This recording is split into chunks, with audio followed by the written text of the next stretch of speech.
Hello kids, मैं हूँ story aunty.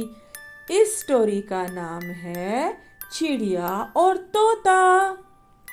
तो बच्चों, एक बहुत ही खूबसूरत जंगल था और उस जंगल में बहुत से परिंदों ने अपने घर बना रखे थे और वो इन घरों में बहुत ही आराम और सुकून से रहते थे। जैसे ही सुबह होती, वो परिंदे खुराक की तलाश में मैदानों में निकल जाते और सारा दिन अपना खाना तलाश करते और कुछ खाना सर्दियों के लिए भी अपने साथ ले आते, क्योंकि कुछ ही दिनों बाद सर्दियां आने वाली थीं और बहुत बारिशें शुरू होने वाली थी। इसलिए परिंदों ने अपने घर में कुछ खाने पीने का सामान जमा भी करना शुरू कर दिया था। इसी जंगल में एक सुस्त तोता भी रहता था।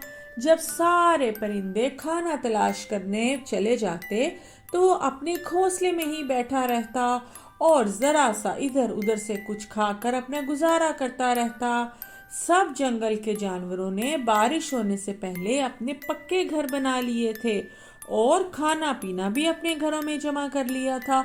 मगर वो सुस्त तोता तो बिल्कुल ही सुस्त था।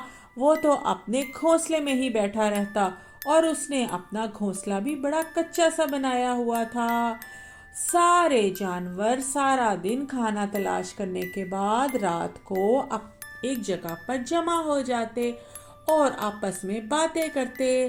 कभी चिड़िया बताती, तोता बताता, कौवा बताता कि हमने आज ये खाया, हमने आज ये किया, हम अपने साथ ये लेकर आए।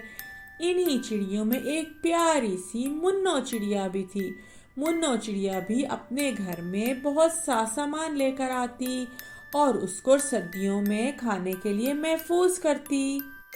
चंद दिनों के बाद ही सर्दियां आने लगी और बारिशें शुरू हो गईं। एक दिन बहुत जोर से बारिश हुई।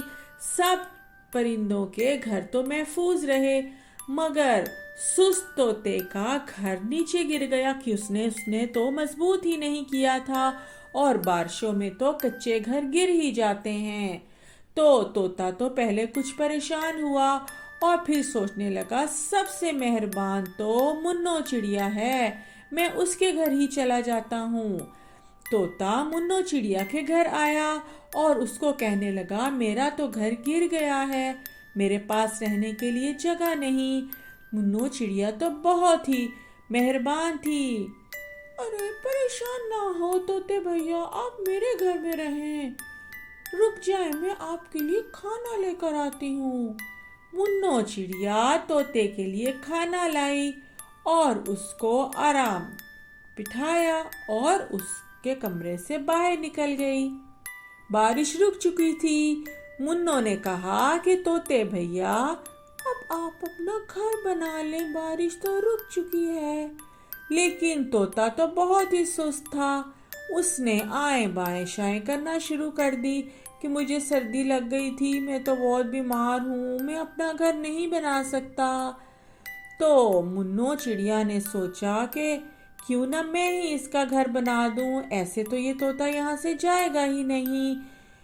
मुन्नो चिड़िया सुबह उठ के बाहर गई और उसके लिए एक प्यारा सा घोंसला बना दिया और सोचा कि अब ये खुद ही अपने घोंसले को पक्का कर लेगा। वापिस आकर कहने लगी, तोते भैया, मैंने आपका एक प्यारा सा घोंसला बना दिया है, आप उस घोंसले में चले जाइए। तोता ये सुन के तो बहुत ही गुस्से में आया और दिल में सोचने लगा, क्या मुसीबत है, अच्छा खासा बैठा हुआ था और मुझे तरह तरह के खाने भी मिल रहे थे, क्या मुसीबत है। मजबूरन तोता चला तो गया उस घोंसले में, मगर वो सोचने लगा कि यहाँ आकर मुझे खुद से खाना तलाश करना पड़ेगा और अगली बारिश में फिर से घोंसला गिरेगा। उसने एक तरकीब सोची। वो अपना घोंसला खुद ही गिराने लगा। अपना घोंसला जमीन पे गिराने के बाद वो मुन्नो के पास चला गया। अरे, तुमने तो जरा भी मजबूत घोंसला नहीं बनाया, देखो मैं अभी जाकर बैठा ही था कि घोंसला नीचे गिर गया। अरे, मैंने तो बहुत अच्छा बनाया था, ये कैसे गिर गया। तो फिर से तोता चिड़िया के घर में ही रहने लग गया। अब तो मुन्नो चिड़िया परेशान हो गई कि अगले हफ्ते तो उसकी खाला आ रही थी उसके पास। अगर ये तोता घर छोड़ के ना गया तो घर में तो जगह ही नहीं होगी।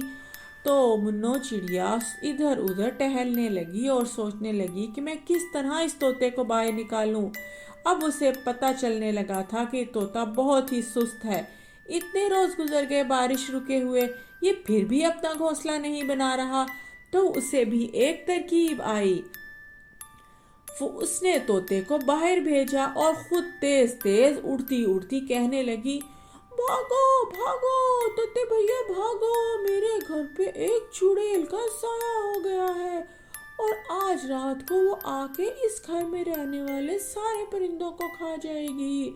उसने मुझे धमकी दी है कि अगर मैंने घर खाली नहीं किया तो वो मुझे भी खा जाएगी। भागो तोते भैया भागो। अरे ये क्या कर रही हो तुम? हाँ तोते भैया भागो भागो।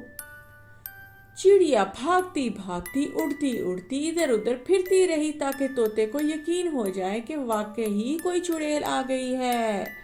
तो तोता भी वहां से भाग गया। इस तरह मुन्नू चिड़िया ने अपनी समझदारी और चालाकी से तोते को अपने घर से भगाया और अपने घर में आके सुकून से बैठ गई। और उसने सोचा मदद तो करनी चाहिए सबकी, मगर जो बहुत ही सुस्त और बेवकूफ हों और जो मेहनत ना करते हों उनकी मदद ही नहीं करनी चाहिए। तो कैसी लगी कहानी? अगली कहानी का इंतजार कीजिएगा। Bye bye.